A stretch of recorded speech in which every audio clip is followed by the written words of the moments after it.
Today I'm going to tell you about what Bleacher Report lead NFL scout Doug Farrar had to say to me about watching Mike Stoops' defense in 2017 and all that's coming up after the bumper. What do you mean you don't subscribe to my son's YouTube channel? Mama, no! Just snap the damn ball, RJ. What's up, kidfolk? It's RJ Young. I am not on a step mill. Consider hitting the like and subscribe button because I upload a video every single day. It's always OU related, college football related, sports related. We have a good time. So Bleacher Report's lead NFL scout Doug Farrar was cool enough to talk with me at length about the history of offensive and defensive schemes on the WOOSAH podcast. There's a link in the description below where you can find that podcast in its entirety. But right here, right now, I want to give you the part of the conversation where we talked about Mike Stoops' defense and what Doug saw on film. Doug has written for Sports Illustrated, Yahoo Sports, and Football Outsiders. He's been covering the NFL for 16 years. And while he spends the majority of his time covering the NFL, it was interesting to see what he saw when he took a look at Mike Stoops' defense and the best ways to go about perhaps fixing that. I'm just gonna go ahead and say, I'm not crazy. all right, now let's get into my conversation with Doug. Am I missing something when I see a guy like Mike Stoops who runs a 3-4 as a base, right? And will put 3 men on the line of scrimmage against teams and say, okay, well, I'm going to play 6 yards off the ball, and I'm going to say with this zero technique and these 2 5s that I can get enough pressure. And what is he trying to get at there? What am I missing? Because I'm on him all the time, but I want to be on him for good reason.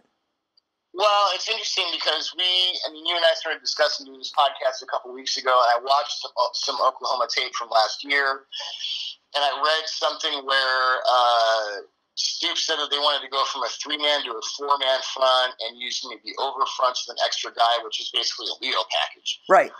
And I'm watching their defense, and I see a lot of different things. I see standard 3-4 with the outside linebackers off. I see 3-man over with a Leo a lot.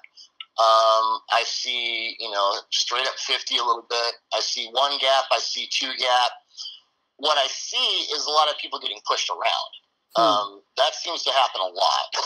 And, I went into their S&P, their opponent-adjusted metrics that Football Outsiders puts together, and, the numbers are not good. They're, 101st in the nation in overall defensive efficiency, like 60th in success rate.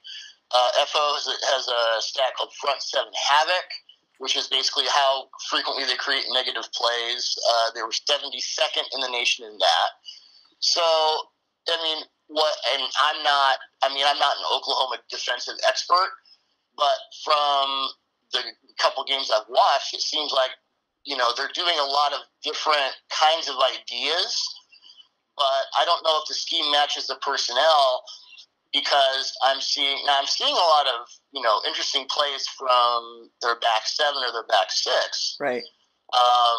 It's a more multiple defense than I'm used to seeing in college. Right. Especially the fronts. They're doing a lot of different things.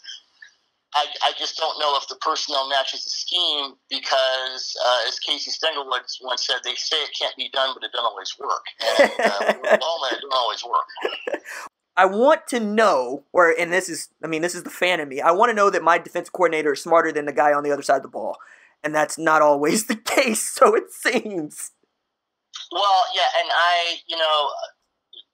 pretty much when I start to pay attention to college football players is pre-draft. Like, I'll start to watch college players literally on the plane coming back from the Super Bowl. Before that, I don't have time. Right.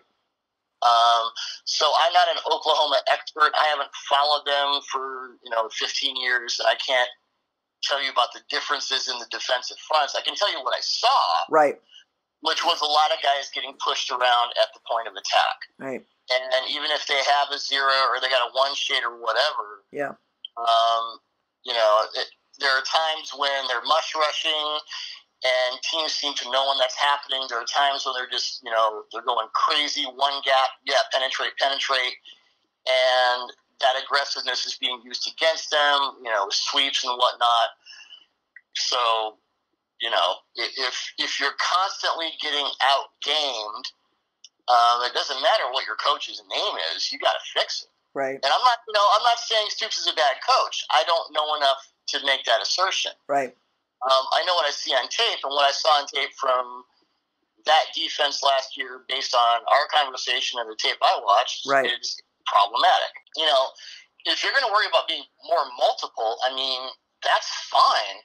But how are you going to do it, and how are you going to tailor your personnel to your scheme? I can't emphasize that enough. Okay. I mean, this podcast could just as easily be me saying, tailor your personnel to your scheme over and over and over, Bart Simpson writing on the blackboard style for 45 minutes. If you're not doing that, you're not winning. All right, that's it for me. Deuces.